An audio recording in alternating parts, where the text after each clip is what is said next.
안녕하세요. 이름 되면 다들 알만한 대기업에 다니고 있는 30대 여성입니다. 지금 남편과의 사이에서 3살짜리 딸 하나 있습니다.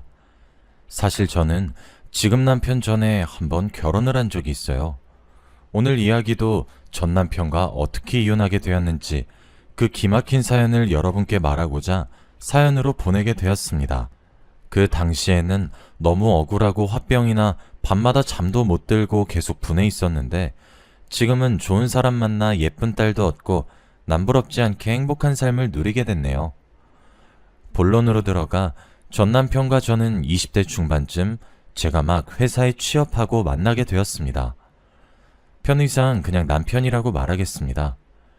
남편은 공무원 준비를 하면서 간간히 편의점 알바를 하던 사람이었는데 당시에 제가 자취하던 집 근처 편의점에서 알바를 하고 있었어요. 저는 매일 아침 출근 준비로 바빠 밥도 제대로 못 챙겨 먹거나 잠이 계속 올 때면 편의점에 들러서 커피 음료나 간단히 끼니를 때울 빵 같은 걸 많이 사 먹었죠. 남편은 아침 타임 알바였기 때문에 자연스럽게 얼굴을 마주보게 되었고 볼 때마다 늘 카운터에서 책을 펴고 공부 중이길래 얼굴을 익혔을 때쯤엔 커피나 에너지 음료를 2개씩 싸서 하나는 남편에게 주며 열심히 하라고 건네주고 그랬었습니다. 저도 취업 준비 열심히 하던 때가 생각나서 괜히 남 같지가 않더라고요. 제가 뭘 주면은 남편은 잘 먹겠다고 감사하다고 말하고 그러다가 말도 자주 붙이게 되었죠. 저랑 동갑이란 것도 그때 알게 되고 동갑인 걸 아니까 서로 말도 편하게 하고 그랬죠. 그러다 보니 자연스럽게 서로에게 이성적인 감정이 피어났던 것 같아요. 솔직히 그때는 남편이 공부하느라 꾸미고 그런 거에 관심이 없어 그랬지 객관적으로 뜯어보면 꽤 잘생겼거든요. 남편도 고시 공부를 독학하느라 주변에 여자라고는 저밖에 없었고 저도 회사 생활로 바빠 이성으로 볼만한 남자는 남편밖에 없었어요. 그러던 어느 날 제가 전날 있었던 회식 때문에 누가 봐도 숙취에 쩔어 있는 상태로 편의점에 들리니까 남편이 괜찮냐고 어제 과음한 거냐고 묻더군요. 그렇다고 대답하니까 술도 많이 못 마시는 것 같은데 걱정된다고 혹시 앞으로 회식이나 야근해서 집 늦게 들어가는 날 자기한테 연락해주면 안 되냐고 그러더군요. 걱정되니까 자기가 집까지 데려다 주고 싶다고요. 그때부터 남편의 고백 아닌 고백으로 저희는 사귀게 되었습니다. 그리고 시간이 지나 결혼 얘기까지 오고 가게 되었고 집안 어른들의 걱정이 아예 없었던 건 아니지만 저희는 결혼까지 꼴이 나게 되었습니다.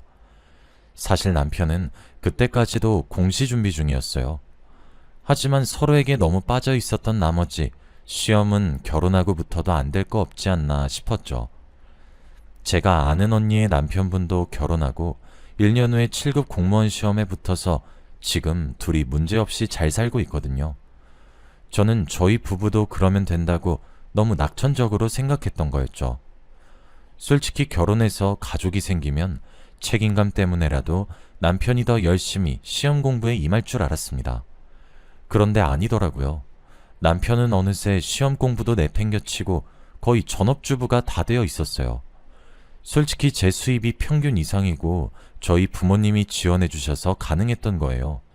제가 매달 주는 생활비에 남는 거랑 자기가 모아둔 돈을 좀 더 보태서 주식 투자도 깔짝이는 것 같던데 딱히 이렇다 할 수입이 나는 것 같아 보이지도 않았죠.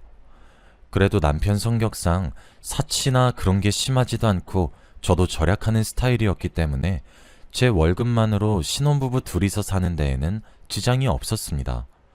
솔직히 저도 회사 나가서 돈 벌어오면 남편이 청소하고 밥 차리고 집안일 해줘서 편했던 것도 있었어요.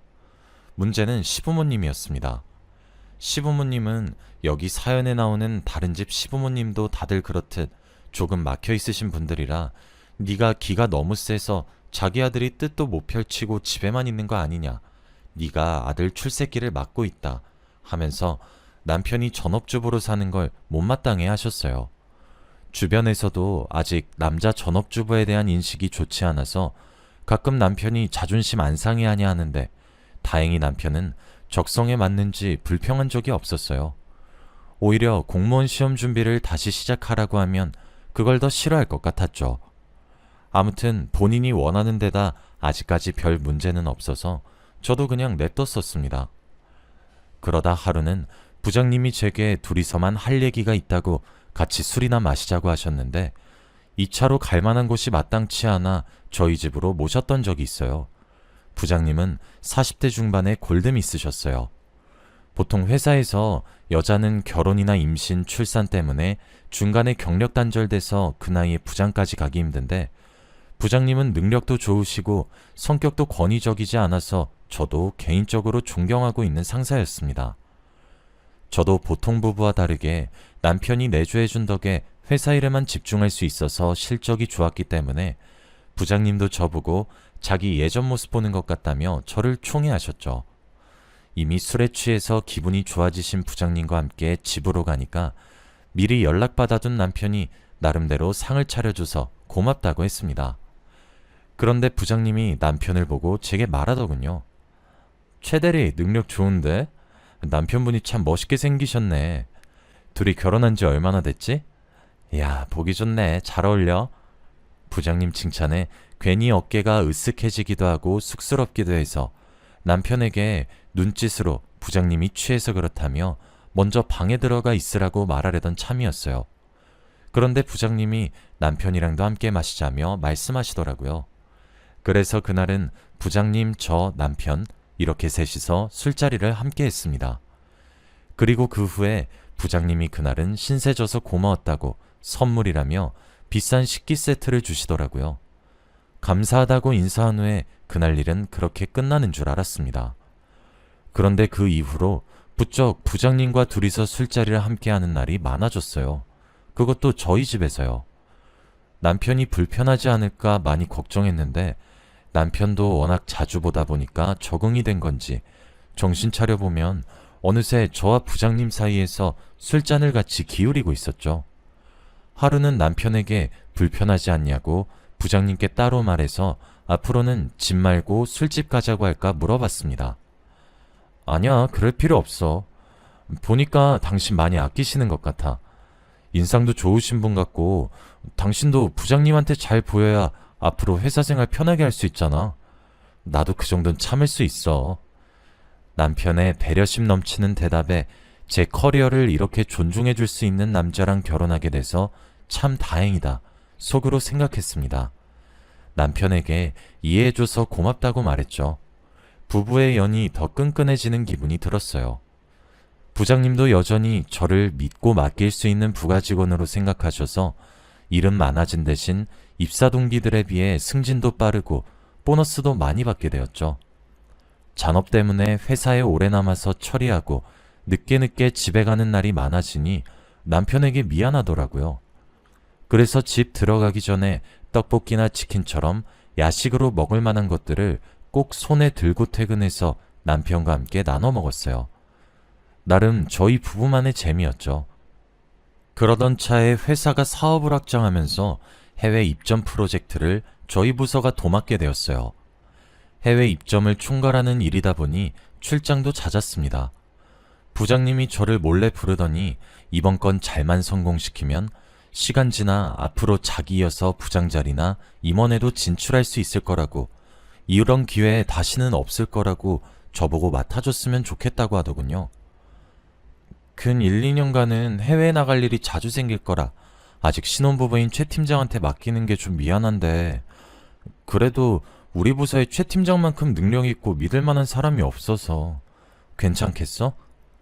부장님의 제안은 솔깃했지만 결혼까지 한 마당에 이런 문제는 혼자 결정하는 게 아니다 싶어 남편에게 상의했었습니다. 그랬더니 남편이 제게 이렇게 말하더군요. 당신 잘 되는 일이라면 난 말릴 생각 없어. 당신 원래도 일 욕심 많은 거 알고 결혼한 거고 방금 말한 출장도 가고 싶어 하는 거 다 티나. 난 걱정하지 말고 당신 하고 싶은 대로 결정해. 당신이 우리 집 가장이나 다름없잖아. 남편의 무조건적인 응원도 있겠다. 저는 그렇게 해외 프로젝트를 담당하게 되었습니다. 아예 총괄 책임자로 가는 거라 제가 신경 쓰고 결정하는 부분이 한두 가지가 아니더군요.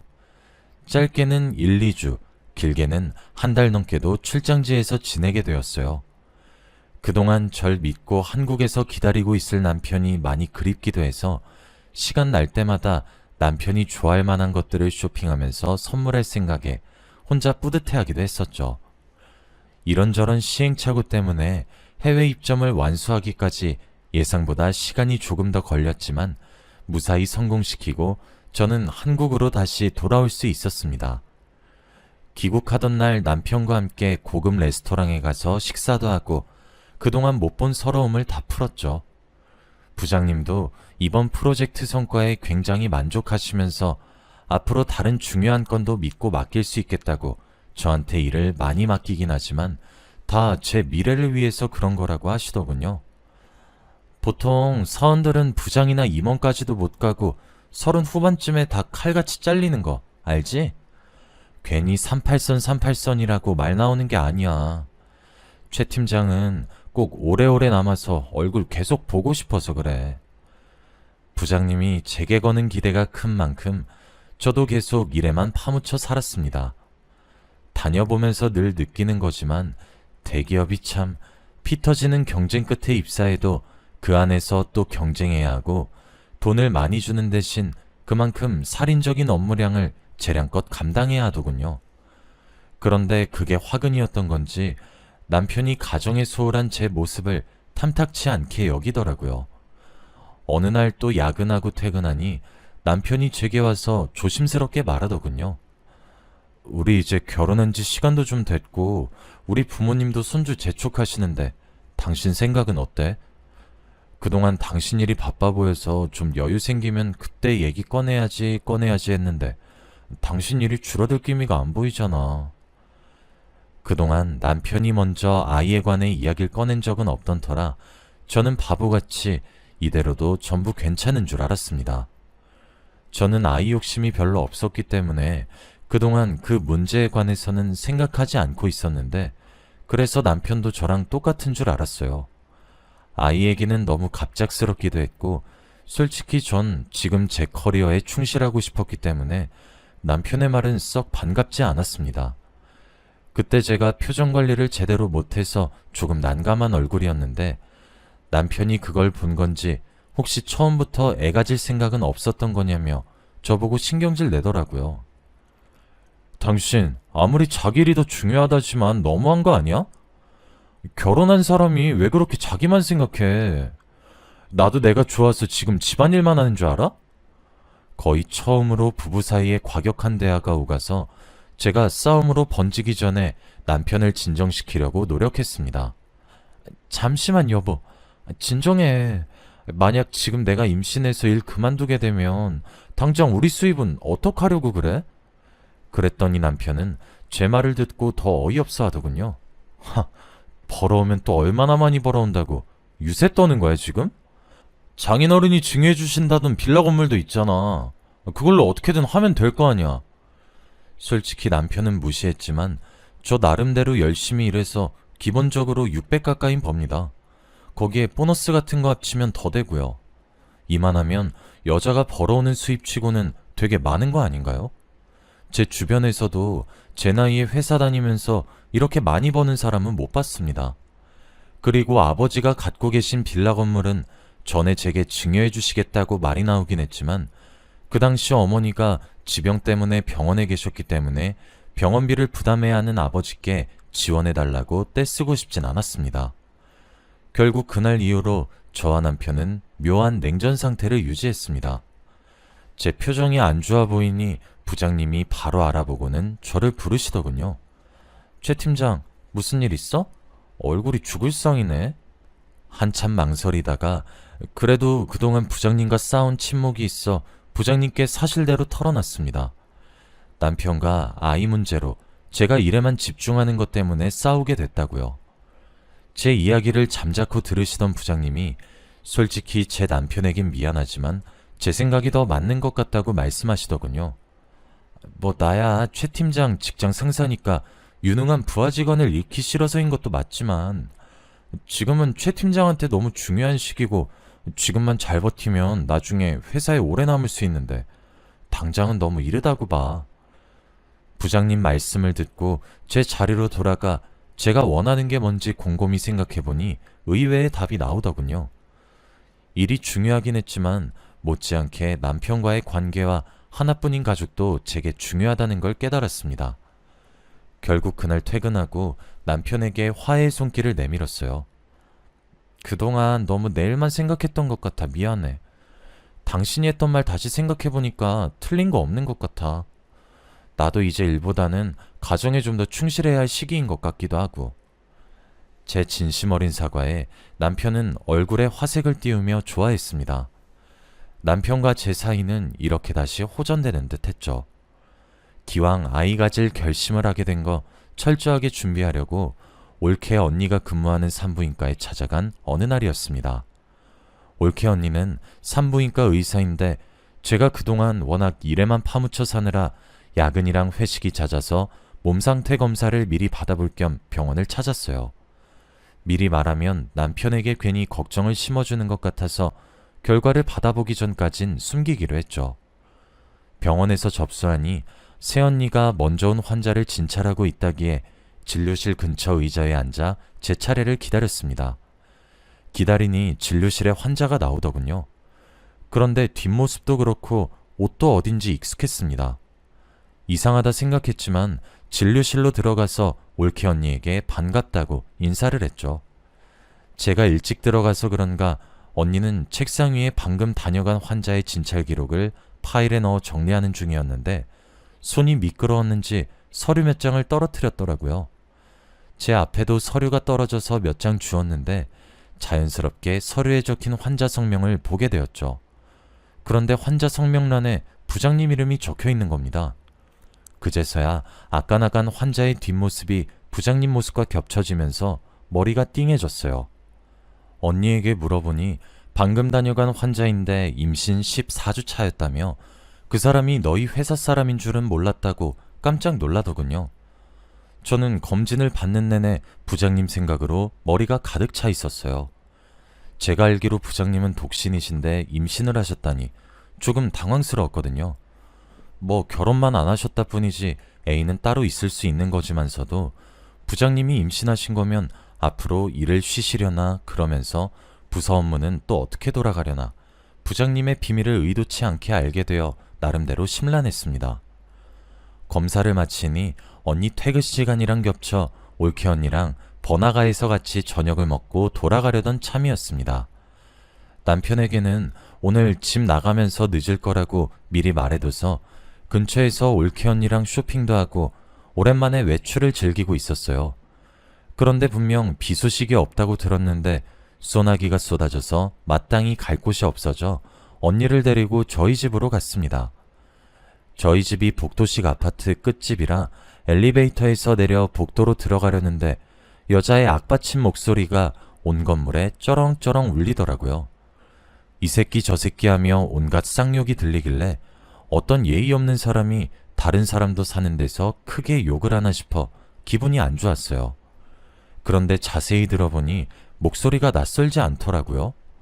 제가 잠깐만 하고 올케 언니를 잡아세워 걸음을 멈췄습니다. 문 좀 열어줘.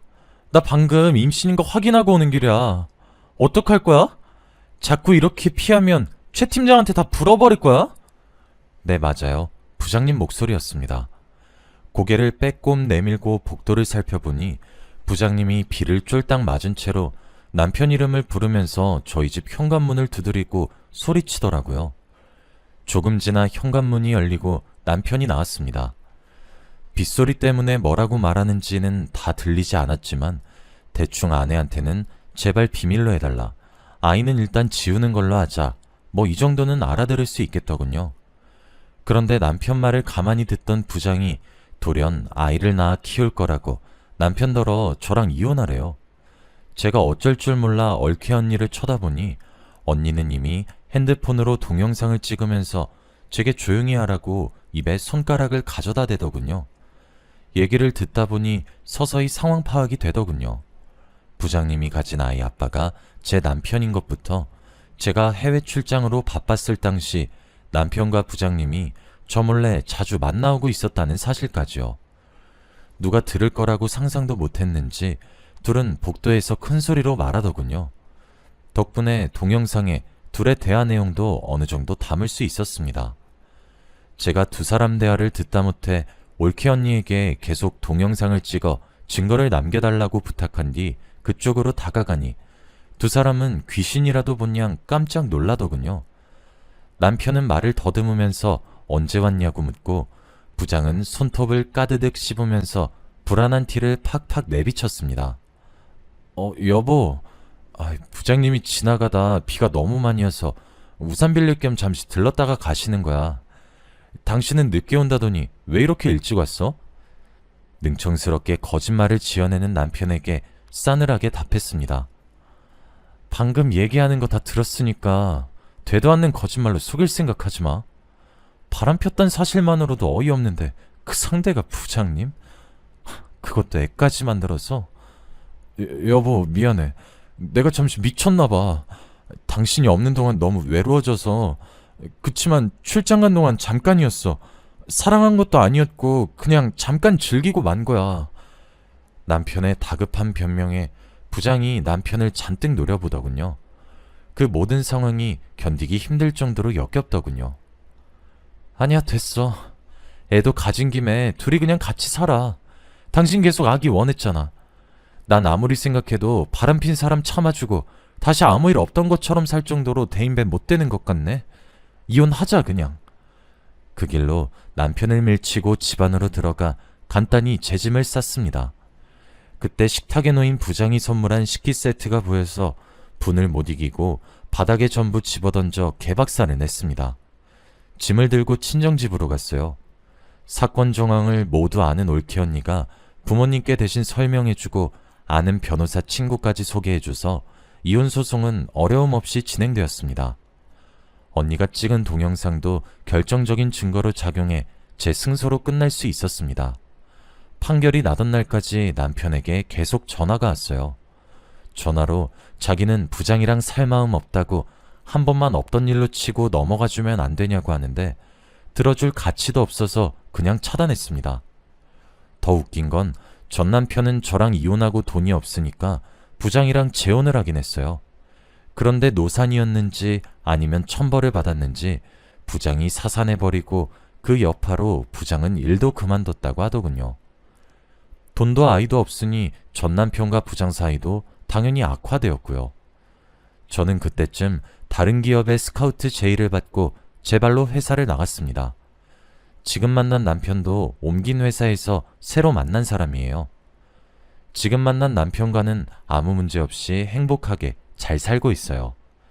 첫 결혼 생활이 실패로 끝나 상처가 깊은 저를 끝까지 기다려주고 아껴주는 모습에 저도 서서히 마음을 열게 되었고 이후 결혼하고 결국 3살 먹은 딸까지 생겼네요.